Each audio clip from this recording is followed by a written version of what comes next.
from the Denver Broncos Media Center, welcome to Broncos Country Tonight with Ryan Edwards and Steve Atwater. All right, welcome to Broncos Country Tonight. We're breaking down the news of the week. The Broncos have found their starting quarterback. They've named him Teddy Bridgewater, and Steve Atwater here to talk about it. What's up, Steve? What's up, Ari? It was good to see you, man. It's good to see you, too. Okay, so we had the quarterback competition throughout the course of the offseason, throughout the course of training camp, into the first two preseason games. Didn't make the announcement on Tuesday after practice. They waited until Wednesday, and they named Teddy Bridgewater the starter. What does that mean to you?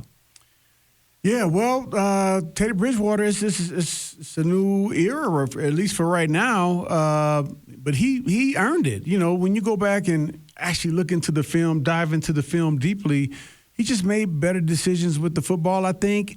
You know, he has a calming presence when he's in the pocket. He has a lot of awareness back there. And he threw very accurate passes. And, you know, that's what you want your quarterback to do. You want to have those long, sustained drives. And I think you can get that with Teddy Bridgewater.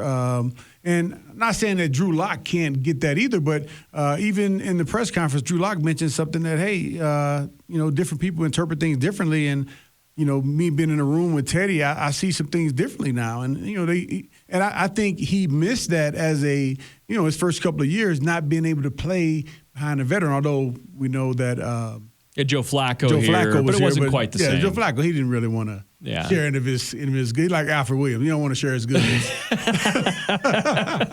Hot plate.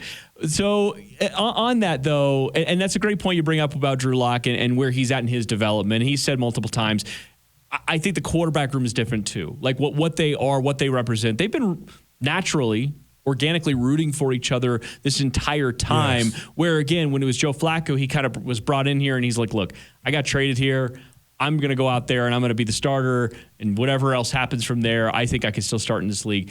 This was different. Teddy Bridgewater was traded here with the anticipation of an open competition, and ultimately I think that was good for everybody. Yeah, and I think that if Drew Lock would have won the starting job, I think Teddy would have been the same exact way. I just get that vibe from him that, you know, he's here for the betterment of the football team, and however he can play that part, you know, whatever role he can play in us being a great football team, he's willing to play it. So, and I think Drew took something from that and said, hey, man, I'm going to sit back here, and if my opportunity arises this year, hopefully it doesn't, I'm saying, just from, you know, injury standpoint. But I know Drew, hey, you know, whatever happens, I want to be ready to play if the opportunity arises. So I think it's a good vibe there. It was very mature on Drew Lock's part. I almost had tears in my eyes watching the interview, man, because he handled it so well. He showed his emotions, but he also, you know, showed a lot of maturity there. Yeah, 100%. That was the word that sort of jumped out to me as maturity. And you're right. What the NFL is, what it represents, is you have to be ready to go in the minute of a snap, right? Because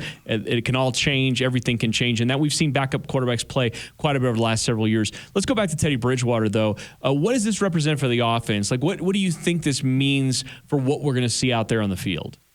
Well, I think we're going to see a calm quarterback back there who I think has the respect of his teammates. Not saying that Drew Lock didn't. I'm not saying anything that I say. I'm not saying that Drew Lock didn't have that. But I'm saying these guys are they genuinely respect him right now from the interactions that he's had with them.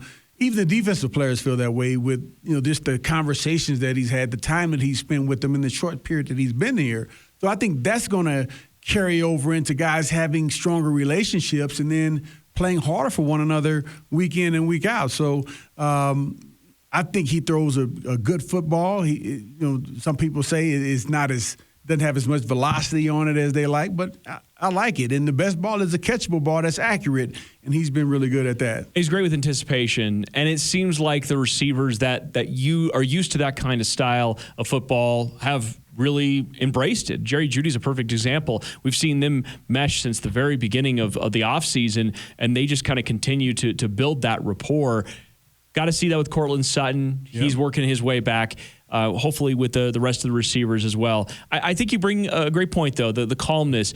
One of the things that is not necessarily trying to pile on here with Drew Lock, but his variance, right? He has these highs. We know what the highs look like, but it was the lows. And I think that with the coaching staff, and the way they have experienced their time with Drew Lock, I think that there's a little bit of we know what you ultimately are. We've seen the improvements, but here's a guy that doesn't have the variance, and we feel like based on the early parts of the schedule, based on what we have the needs of the overall team, he makes the most sense right now. Yeah, and I think the second game didn't help. I think the offensive line didn't help him too much either. 94 on Seattle's defense, he was coming through at will sometimes, it seemed like. And so I think the coaches saw some of last year in Drew Lock's play with that. And, once you get pressure up the middle, and that's why I say the center and those two guards, man, if you don't have those positions secure or they're weak in that area, it's tough to be a good quarterback because, you can't even go through your progression. You can't even think straight with guys right in your face as soon as the ball is snapped. So, we didn't see that with Teddy Bridgewater when he played with the first unit and the first game when he played with the second unit. We didn't see that. So, and that's a good thing. They were able to protect him. They got it. I wish they would have done the same thing for Drew Lock, but it played out the way that it did. And I think it's the right decision for right now. And I think the guys are going to go out and play hard for one another. You bring up something there with Teddy. His pocket awareness is fantastic. It is, and that is something that experience has taught him. What we saw last year with Drew Lock, because he was so early in his career, you had the interior of the offensive line pushed back in your lap, and there wasn't much he could do because he doesn't have the experience. I think that a guy like Teddy Bridgewater says, okay, if I know kind of the relative strengths of my offensive line in front of me, I know what they're going to be doing. I know what I need to do to be able to move around and still buy time without necessarily making any kind of mistakes. And again, it's not that he's going to make mistakes. He's going to make mistakes. And I definitely encourage fans to understand there's a little bit of a leash here. They're not going to be a quick hook because he throws one interception against the Giants or anything like that.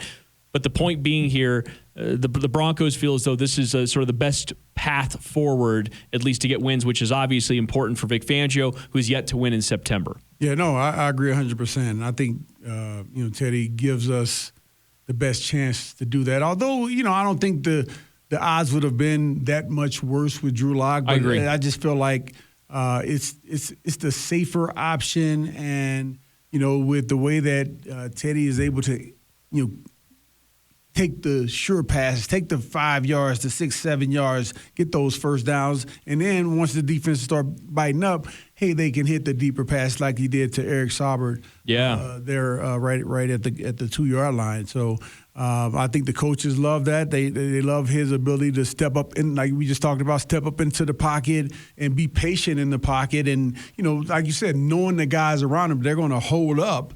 And, he knows where his guys are. We saw when he threw the pass to Royce Freeman all the way across the field, but he was still in the pocket there. Yep. I thought he was going to hit Garrett Bowles with that ball, but, man, it was a great pass right on the money, and Royce went and made a nice run after the catch with it. But that's just a glimpse of what we can do. And this is early on. He hasn't been in this offense very long, but it looks like he's done a great job of studying it and really understanding where everybody is in it. Definitely. Last thing here for you. Got the Rams game coming up.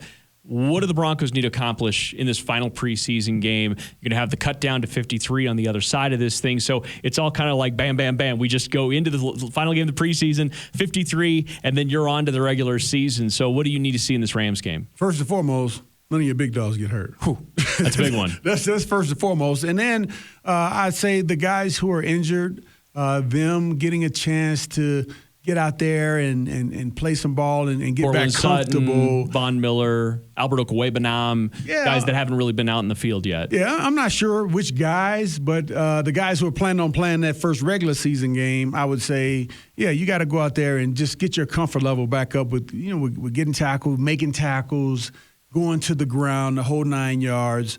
And then I would say the last thing is those guys who are kind of in that fringe area, they got to go out and lay it on the line. It's going to be a long game for them because they're going to be playing offense and defense and special teams all day long. So, hey, they may need to take some oxygen masks out there for themselves, but it's going to be a long day for some people. Yeah, there's some jobs on the line. They're still trying to figure out who their returner is going to be. There's still some back into the roster jobs. So Great breakdown as always. By the way, I love the shoulder pads, man. It reminds me of your playing days.